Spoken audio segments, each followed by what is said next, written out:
અમે 10 જણા ને એ લોકો 150 માણસ તો અમારે શું કરવાનું? અમે હિન્દુ છે તો અમારો ગુનો છે અહીંયા રહેવાનો.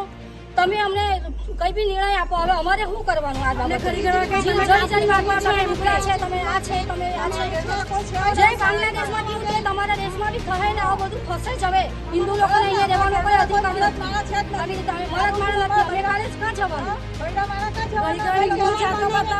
તહેવાર અમે રામ મંદિરનું તહેવાર મનાવ્યો, ભગવાન અહીંયા તમારે કોઈ તહેવાર નહીં કરવા. તોરણ બાંધી તોરણ હટાવો, અહીંયા આ મંદિર છે માતાજીનું. અમે કોઈ ભગવાનની ભક્તિ કરે તો અમને ના પાડે, તમારે અહીંયા નહીં કરવાનું, તમારે ક્યાં જવાનું? અમને જેને આપ્યા તેને બોલાવો. એવી રીતે મારામારી કરીને બૈરા લોકો છે, તમે હિન્દુ છે, તમે અહીંયાથી નીકળો, તમારું અહીંયા કઈ કામ જ નથી. ઘરથી અમને લઈને રસ્તા લગી અમને અમને કહે કે અમે તમારા કપડા ઉતારશું. સુફિયાન શેખ